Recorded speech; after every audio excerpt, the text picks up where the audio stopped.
guys, today we are going to be reading a book called Choose to Reuse by Lisa Bullard and illustrated by Wes Thomas. And the blurb says, "We all throw away too much stuff. Watch Tyler find ways to reuse his old things." Chapter 1. Think before you toss. Hey, I'm Tyler. See how much trash my family makes? Taking out the trash is my job. Good thing I've built these big muscles. But all this trash isn't just my problem, it's also really bad for the earth. Mom agrees that we throw away too many things. So my family is going to reuse more. That means using things again. The more we reuse, the less trash we make. The trash we all make is usually buried or burned. Someday we will run out of places to bury trash, and burning trash makes the air dirty. Reusing something instead of throwing it away keeps the earth cleaner. Chapter 2. No need for new. Mom and I are going to practice reusing all day. First, we sort out my school supplies. I can reuse these old pencils when school starts again. They've already been to school, so they're already smart. Some restaurants give you crayons to use while you wait. If the restaurant isn't going to reuse them, take them for your school supplies. My big muscles mean my old clothes don't fit. We pack them up for my little cousin. Then, Mom takes me to the thrift store. We find great used stuff there. Those jeans don't cost much. Maybe Mom will let me get this baseball bat too. Instead of throwing shopping bags away, reuse them next time you go shopping. You can also bring cloth bags to the store. You can use them again and again.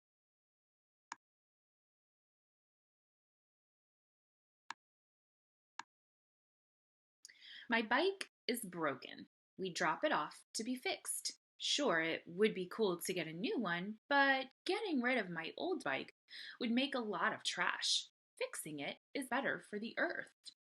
Fixing things is a good way to reuse. The factories where new things are made use lots of power.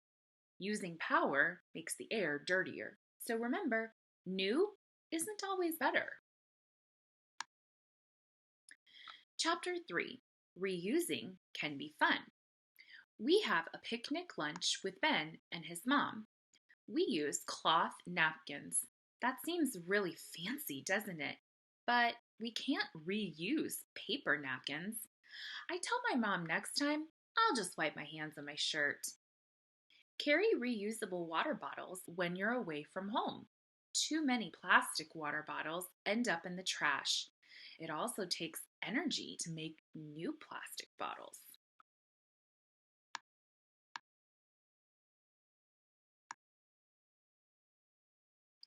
After lunch, Ben and I trade toys. Now we both have something new to play with. Next, Mom and I go to the library. That way I can build my brain muscle too. I check out 2 books and a movie for tonight. Visiting a library is an easy way to reuse. You borrow a book and read it, then you bring it back so somebody else can borrow it. Library books get reused again and again.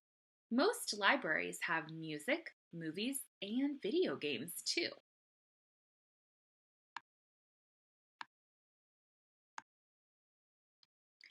When we get home, I remember Grandma's birthday. Grandma says homemade presents are the best. I find something I can reuse. I'm painting a picture of my dog, Pete, on this can. Now it's a pencil holder for Grandma. What other things can you reuse in your art projects? Use newspapers or your old drawings to make wrapping paper. Cut up old cards and glue pieces together to make birthday cards. Now you're a reusing artist. I've been reusing all day long, but too much trash is still being thrown away.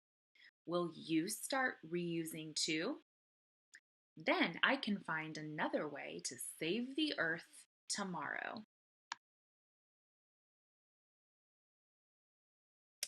Make your own reusable napkins. Paper napkins that get thrown away after one use, but you can reuse cloth napkins again and again. You can buy fun cloth napkins at thrift stores. Even better, you can make your own cloth napkins by reusing other things. What you will need: old t shirts or an old bed sheet, a 12-inch ruler, a pencil, scissors. Those with jagged edges work best. You can also use a special kind of scissors called pinking shears, fabric paint, or permanent markers. How to make your napkins. Lay the t shirt or the sheet flat on the table. You will use your pencil and the ruler to draw your square napkin. Lay the ruler along the bottom edge of the t shirt or sheet. Draw a line as long as the ruler. This is the bottom of your square. Move the ruler so it is going up from one end of this line. Draw the next line of your square. Draw all 4 lines until you have a finished square. Ask a grown-up to help you with this step so you stay safe. Cut out the square. If you use scissors that have a jagged edge, your napkin will not fray as much. Use fabric paint or permanent markers to decorate each napkin. You can also write the name of a family member on each napkin. Why not make several napkins for each person in your family? Then you will always have cloth napkins to use, even when the dirty ones are in the wash.